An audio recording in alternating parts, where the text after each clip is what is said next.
about Aston Villa against Manchester United. Great start for Unai Emery with Villa, but what went wrong for United? Do you think that they're just less competitive when Erik ten Hag is forced to switch things up due to player absences? Well, he's lost himself in the last game, making all kinds of changes in the second half of Manchester United, obviously against Real Sociedad. That was kind of funny to see. Well, funny to some, maybe not to others, because I thought he was finally getting the feel for his team. And then in the second half, he was making substitutions that nobody understood, I think, including the players. In this one, that start from Villa under Unai Emery was something that it's hard to recover from. The one thing that I got, and sometimes it's simplistic to look at it this way, but why dig deep if it's right in front of you, right? And I think we saw how important Bruno Fernandes is to this team.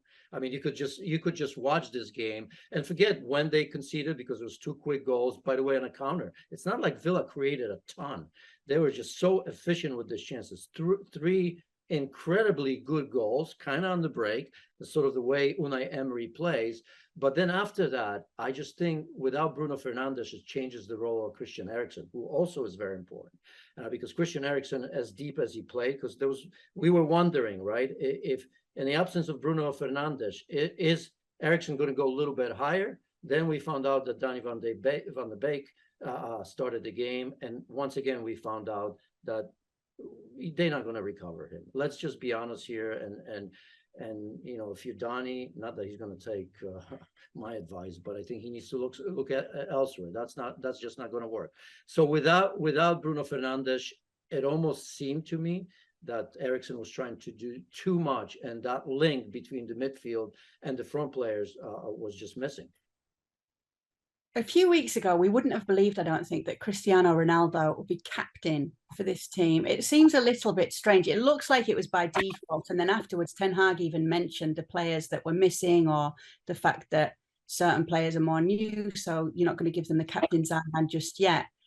And there's 2 sides to this. First of all, were you surprised to see Ronaldo as captain? And second of all, do you feel that Ten Hag explains too much sometimes afterwards? Yes and yes. Look, let's address it once again. I think in the end, Erik ten Hag is probably doing this in the right way, because when these two separate, when Ronaldo leaves, it's not, Erik ten Hag at least will be able to say, look, I've given him chances. I tried every which way for this to work, even though deep down I knew it wasn't going to, right? So that's one. But again, I just didn't understand, the situation, even Cristiano Ronaldo playing the full game, because, once you saw that it's not working, the starting of Cristiano Ronaldo, okay, I can live with that, because I still believe that he's a player that in 1 or 2 games is going to come good, because he has been one of the greatest players that played that game, and he hasn't forgotten that. If he gets that perfect service, if that ball is timely through and he latches onto it, I think he's gonna do that for Manchester United. But as the game went on and it looked that you needed to recover it, why was he on the pitch so long? You still see Rashford play on the right hand side. You see Martial that all of a sudden comes in and plays alongside of him. I don't think that was a smart decision, because you tried, it didn't work, and then it's Cristiano Ronaldo.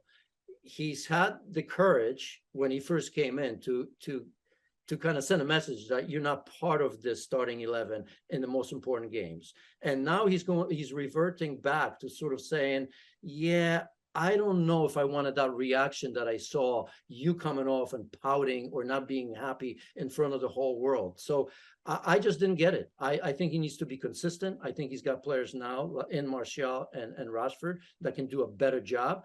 And he needs to send that message to those players, because how do you grow? I mean, we've seen better from Marcus Rashford. We've seen that the way he looks, the way he plays, how happy he is. And now all of a sudden he's playing left side, right side, sometimes through the middle when Ronaldo is not there. Now Martial comes in, and that all complicates, I think, the progress that he needs to make with Manchester United.